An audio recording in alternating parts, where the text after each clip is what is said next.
신개념 미디어 잡담쇼 미잡쇼. 네, 미잡쇼 돌아왔습니다. 여러분 박수.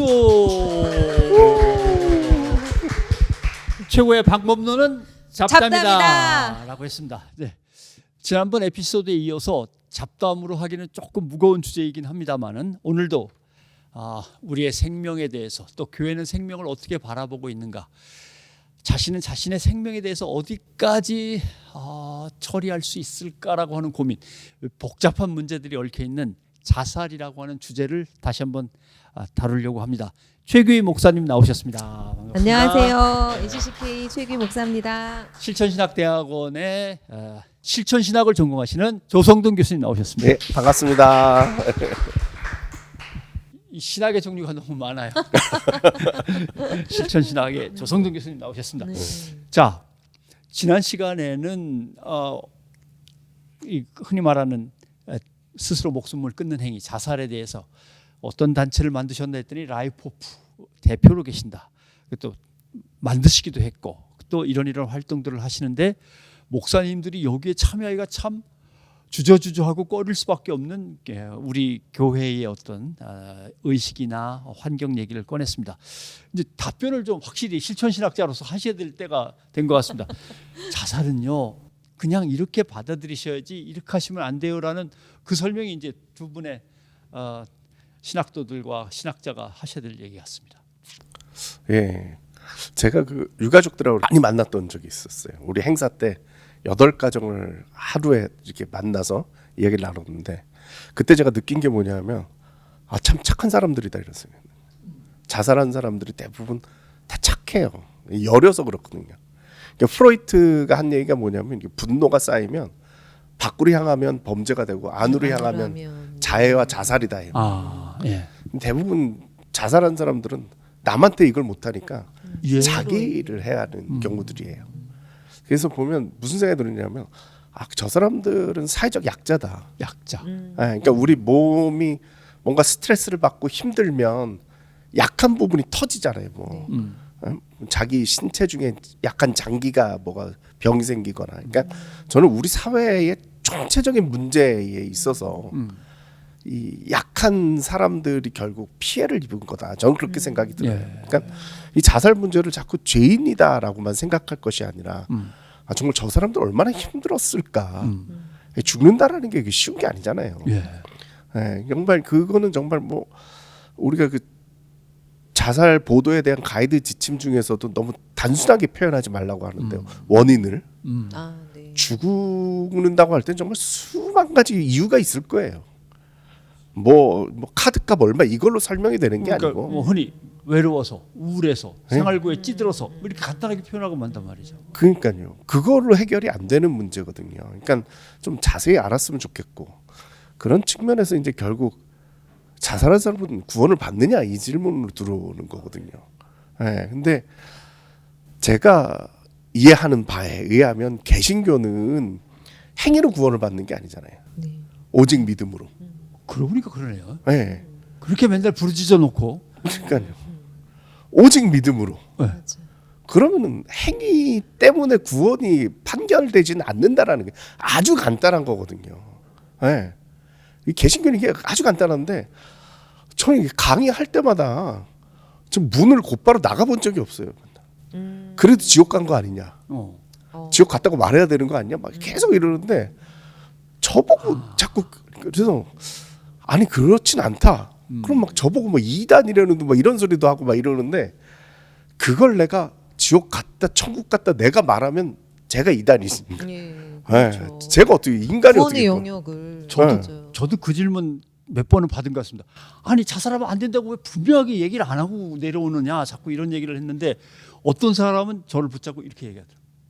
솔직히 좀 얘기해도 되겠습니까? 하십시오. 그랬더니 자살하면 지옥 가요, 천당 못 가요 라고 누군가가 나한테 얘기할 때, 내 교회도 잘 안 다니는 사람이지만 나한테 마치 뭐처럼 들리냐면, 자살하신 분은 이 생명보험에서 보험금을 못하게 돼 있습니다, 이렇게 얘기하는 것처럼 들린다는 거예요. 왜냐하면 구원에 대해서 그런 차라리 식으로. 보험회사는 설명이라도 자세하게 한대요.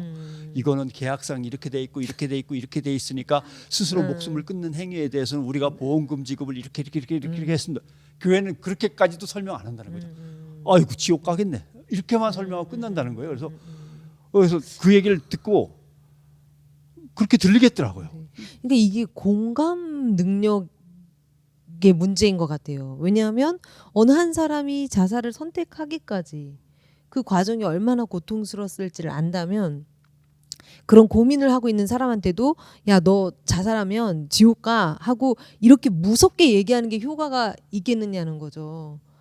그러니까 어떻게든 그 가까이에서 그런 선택을 하지 않을 수 있도록 도우려는 마음, 어떤 공감을 가진 마음으로 접근을 해야 되는데 근데 아예 그거는 공감할 그 대상으로 여기지 않고 그냥 뭐 교리를 앞세운다 할까? 아니면 그렇게 말을 하는 이유를 저는 잘 모르겠어요. 그러니까 그게 상당히 이제 중요한 얘기인 것 같아요. 예.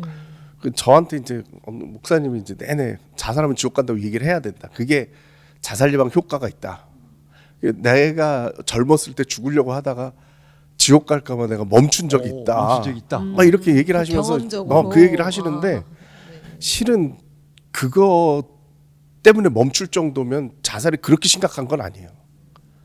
저에게 터널 효과라고 자살을 해야겠다 생각하는 거기에 들어가면 끝밖에 안 보여요. 죽겠다는 생각밖에 안 들어요. 예. 근데 그 이성이 작동할 정도면 그렇게 심각한 건 아닌 거죠. 예. 본인이 경험하지 못한 맞아. 그런 상황에 대해서 네. 그렇죠. 그러니까 요게 실은 이제 성경에서는 이런 얘기가 없고 어거스틴이 이제 기원 후에 이제 4세기쯤에 자살이 죄라고 얘기를 한 거예요. 어거스틴이. 네. 교부가 네. 그러니까 내 목숨이 하나님이 주신 건데 내가 해치면 그것도 살인죄다. 그러니까 살인의 제목이 들어가는 거거든요. 근데 이제 잘 생각해 보면 개신교에서는 살인자들도 나중에 회심했다고 간증문 그렇죠. 내고 뭐 네, 네. 그러잖아요. 네. 예. 간증 듣기도 하고. 근데 살인에 준한다고 하는 자살에 대해서는 여지없이 자꾸 지옥을 보내려고 하는 것도 전 너무 이상한 것 같아요. 이 얘기도 좀 해봐야 되겠습니다. 사실은 이제 항상 그 선교적인 과제가 교리 속에서 뭘 찾고 교회 간의 문제가 아니라 사회과학적인 어떤 해석들이 들어가서 그걸 교회가 또 받아들여서 이제 재해석하거나 뭔가 교회가 할 일을 정해야 되는데 한 명의 자살자가 있으면 그로 인해서 외상 증후군을 앓을 수밖에 없는 주변 사람들이 통상 한 5명 정도 있다고 이제 통계상으로는 그렇게 얘기를 하거든요. 그러니까 유가족들 만나셨으니까 다 뭔가 심각한 고통들을 또 계속 안고 있을 거 아닙니까? 그렇죠. 그러니까 우리가 보통 이제 말씀해 주신 5명은 제가 볼 땐 WHO에서 나온 건데 그건 서양식 기준인 것 같아요. 우리는 이렇게 정이 많으니까. 가족주의고. 네, 네. 가족이 네. 아니어도 영향을 상당히 깊이 받는 네. 거죠. 친한 친구라든지. 맞아요. 그래서 요번에 저희가 이제 그 포럼 자살 유가족들을 데리고 이제 포럼을 전국적으로 돌면서 하면서 저희 쪽에서 이제 꽤 유명한 분이 나정호 교수라고 이제 예일대 정신과 의사가 있는데 그분이 이제 요번에 해준 얘기 중에 하나가 유족의 범위를 넓혀야 된다. 가족만이 아니고 실은 자기도 동료가 자살로 죽는 것 때문에 많이 힘들어했고 네. 그런 경험들이 있기 때문에 넓혀야 된다. 그래서 훨씬 더 넓혀야 될 것 같아요. 우리는 저는 한 10명 이상 보는데 그분은 더 넓게 보더라고요. 그러니까 한 20여 명 봐야 될 것 같고 우리나라에서 유가족이다라고 이야기하시는 분들이 한 25% 정도 전 국민의 한 25% 정도는 유가족이 들어간다는데 네. 그거보다 더 넓을 것 더 같아요. 1년에 한 14,000명 정도라고 하면 하루에 한 30명, 40명씩 자살을 하는 거죠. 따지고 보면. 네, 그러니까 내 주변에 누군가가 자살해서 내가 크게 충격을 받았어라고 하는 분들을 다 합치면 그 정도. 그렇죠. 한 해에 뭐 한 20만 명 정도 봐야 될 것 같아요.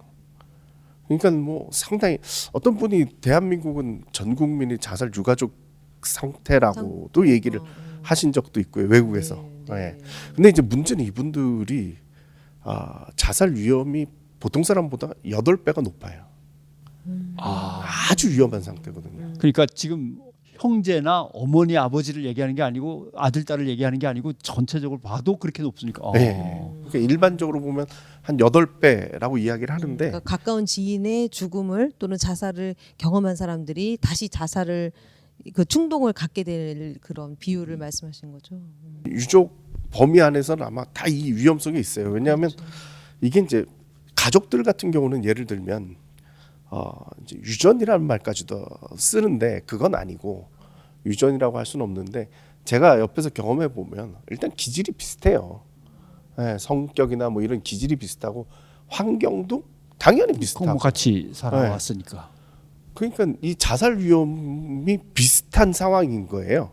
자살 위험이 비슷한데 가까운 지인이 죽었으니까 가족이 죽었으니까 우리가 얘기하면 이게 방아쇠 효과라고 그러는데 이게 부풀어 있는 풍선에 뭐 바늘 꽂은 거나 마찬가지거든요. 근데 거기다 대놓고 이제 이 사람들이 갖고 있는 게 제일 큰 게 죄책감인데 그렇죠. 지옥 막 이렇게, 같다. 이건 뭐 그야말로 뭐 그렇죠. 네. 우리 가족 간에도 그렇고 요즘엔 진짜 10대 청소년기는 또 또래 집단이 너무 영향을 많이 미치는데 뭐 예를 들어 학교에 아니면 뭐 가까운 친구 중에 누군가가 그걸 먼저 이렇게 떠나게 되면 그 영향이 정말 너무너무 오래 가고 깊이 영향을 미치는 것 같아요. 그래서 유가족들을 부를 때 저분들도 희생된 분들 또는 저분들도 겨우 살아남은 분들, 생존해 가고 생존, 있는 분들 네, 이렇게 네. 부르자는 얘기가 그래서 나오겠군요. 예. 그래서 라이프- 서바이버라고 맞아요. 서바이버. 네. 그래서 라이프호프가 이전부터 유가족을 지원하는 그런 사역도 많이 하셨잖아요. 그러니까 제가 알기로 그러니까 아이의 자살을 예방하기 위한 교육. 저희 예전에 교회에서도 그거 제 중고등부에서 한번 배웠던 적이 있는데 그래서 자살을 예방하기 위해서 공동체가 막 여러 가지 역할을 막 맡아서 뭐 자기의 은사대로 좀 이런 징후가 나타나면 이렇게 하자는 맞아요. 교육도 많이 하고 네. 계셨고 생명보듬이 예, 그것도 하셨고 요즘에는 또 유가족을 또 지원하고 이렇게 서포트하는 일들을 많이 하셨는데 그런 얘기도 좀 궁금합니다. 네. 그 저희가 그 잘하는 게 이제 두 개예요. 네. 일반 학교 가서 교육시키는 거. 이 프로그램이 저희가 있어가지고 1년에 한 2만 명 정도 아이들을 교육을 시켜요. 또 하나 이제 유가족 저희가 제일 잘하고 있습니다. 그러니까 일반 그 단체들 전체 다 합쳐도 저희가 제일 잘하는 것 같아요. 저는 그렇게 믿어요. 아니 진짜 맞아요. 근데 저희는 좀 다른 게 뭐냐면 다른 데들은 이제 치유예요. 자조 모임이라고 그러잖아요. 오면 이제 우리 누가 그렇게 되셨냐부터 시작해서 붙잡고 서로 울고 나누고 뭐 이런 네. 좀 안전한 공간이라고 얘기하는 그곳에서 그렇게 하는데 우리는 놀아요. 놀아. 네. 필요하네요, 진짜. 네. 그러니까 저쪽은 다른 치유하는 데는 많아요. 근데 예. 우리는 일상으로 어떻게 돌아가게 해줄까. 제가 이렇게 한 게 어느 논문을 봤더니 유가족들이 울지도 못하고 웃지도 못한다는 거예요. 그러니까 울면 언제까지 울 거냐 그러고 예. 웃으면 웃으면 네가 어떻게 웃냐. 어떻게 씩씩 웃냐? 그러니까 그래서 그렇죠. 내가 우는 건 남들이 많이 하니까 난 웃는 거 해주겠다. 네. 성격도 제가 좀 아니 그래서 예전에 그 라이프호프에서 그러니까 그 유가족분들을 위해서 이게 공연장 빌려서 맞아요. 뭐 뮤지컬이나 이런 거 하시는데 유가족들이 많이 계셨는데 그분들이 그렇게 웃고 또 뭐 같이 노래도 하고 그럴 수 있다는 네. 그 좀 약간 불경스러운 얘기로 넘어가서 그 넓은 범위의 유가족 중엔 목사님들도 계시고 뭐 교인 크리스천들도 많이 있는 겁니까? 많이 있죠. 네, 많이 있어요. 그 요즘 이제 코로나 이후에 목사님들 자살도 점점 늘어나고 있어요. 네, 소식도 여러 들리고 그래서 크리스찬이라고 벗어나진 않거든요. 네, 근데 목사님들도 너무 어려워져가지고 그런 경우들이 꽤 생기고 있어요. 결국 죽음에 이르는 병, 힘들고 우울하고 괴롭고 고통스러우면 네. 그게 결국 죽음으로 이르는 병이 맞습니다. 이제 되는 거군요. 네. 그러면 아까도 뭔가 조금은 더 사회과학적으로 이해할 필요도 있지 않냐라고 할 때 지금 뭔가 코로나19 이후의 어려움이면 어떤 경제적인 이런 어려움이라든가 아니면 사회적으로 인정을 못 받는 데라든가 아니면 또 어디 호소할 데 없는 관계의 단절 다 이런 게 들어가겠군요. 그렇죠. 네, 그러니까 전체적으로 목회가 어려워진 것도 있고 그리고 교회가 어려워지다 보니까 목사님 서포트도 안 되고 뭐 최근에도 이제 일이 있었는데 은퇴하시는 문제 때문에 너무 절망이 되는 거지. 이게 액수가 문제가 아니라 이제 목회자 입장에서는 내가 평생 목회했는데 마지막에 얼마 더 주냐 못 주냐 이런 얘기 하는 것 자체도 너무 괴롭고 그 얘기를 안 할 수도 없고 또 하자니 예, 알아서 해줘야 되는데 이제 뭐 그런 것도 있고요. 예, 그렇습니다. 이게 스스로 목숨을 끊는다는 것에 대해서 다시 생각해 보면 공동체의 문제입니다. 그죠? 저희 통계에 보면 다인 가구가 있고 1인 가구가 있을 때 확실히 1인 가구 쪽이 자살률이 좀 높아요. 맞습니다. 거기에 대한 어떤 예. 사로잡혀 있는 상태도 더 심각하고, 그러니까 이게 함께 해결해야 되는 문제겠군요. 누구의 문제가 아니군요, 이건. 네, 맞습니다. 이게 이제 결국 제가 볼 때는 게 인식의 문제거든요. 자살에 대해서 우리가 사망 원인 6이거든요. 네, 뭐 당뇨병, 간질환 이런 것보다 훨씬 높고 교통사고로 죽는 사람보다 2.5배가 더 많아요. 사회에 만연된 문제인데 얘기를 안 하려고 그러거든요. 자살은 다들 우리 일이 아닌 것처럼 여기거든요. 그러니까 이제 대책도 없고, 예를 들어서 뭐 당뇨병에 대한 뭐 약이라든가 뭐 대책이라든가 뭐 캠페인이라든가 뭐 이런 것들에 비하면 자살에 대해서 그냥 다들 쉬쉬하는 거거든요. 그러니까 저는 이걸 좀 깼으면 좋겠어요. 이렇게 열고 얘기하고. 그 아까 말할 수 있는 죽음 그 순회 네. 그 관련 기사를 최근에 봤어요. 어떠니 그 나종훈 교수님이 미국의 그 자살을 극복하고 함께 커뮤니티가 극복하는 방법으로 오버나잇 워크라고 막 밤새 같이 걷고 그런 게 막 그런 걷는 거 캠페인 있잖아요. 전 너무 좋은 것 같더라고요. 라이프 오프에서 연대죠. 저희도 이제 처음부터 걷기 대회를 내내 했어요. 맞아요, 예. 맞아요. 네, 걷기 대회 그래가지고 맞아요. 연대하는 거죠. 서로 보여주고 연대하고 캠페인도 하고. 그런 확실히 효과가 있지 않아요? 있어요. 그렇죠. 그런 캠페인 이런 했을 편견을 때 자꾸 깨야 되거든요. 어. 그러니까 예. 도전이거든요. 그러니까 요번에도 이제 저희가 유가족들하고 이제 전국 순회 포럼을 했거든요. 저는 물어봐요. 유가족들 자꾸 이제 만나면서 뭐 할까요? 물어보거든요. 그래서 이제 2년 전이죠. 그때 다음에 뭐 할까요? 이렇게 물어봤는데 유가족이 순회 포럼 하자고 그러더라고요. 요게 일본에서 해가지고 성공한 케이스예요. 그러니까 당사자 운동인 겁니다. 당사자 운동으로 네, 우리가 유가족인데 나 이렇게 힘들었다. 네네. 자살 예방해야 된다라는 얘기를 하는 거거든요. 그러니까 다들 쉬쉬하는데 이제 아이스 브레이킹 하는 거죠. 깨는 그러니까 거거든요. 약간 커밍아웃 네. 같은 그렇죠. 아주 공적인 자리에서 확실하게 자기가 주체로 예. 나서서 해결하고 나서서. 벗어나고 극복한다. 너무 좋다. 그래서 이거를 갖다가 올해 이제 5번을 했어요. 작년에 3번을 했었고 전국을 돌면서 했는데 관심이 점점 많아지면서 사람도 많아졌는데 유가족 인식이 많이 변했어요.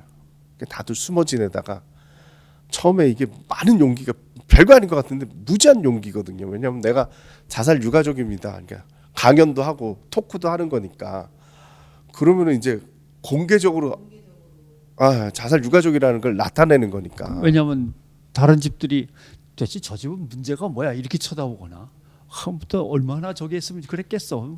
옆에서 제대로 그 케어도 못 해주고 뭐 했어. 네. 이런 죄책감이 늘 있으니까요. 네. 그래서 그 말씀 되게 중요한데 자살 유가족이 피해자인데 나중에 가해자가 돼요.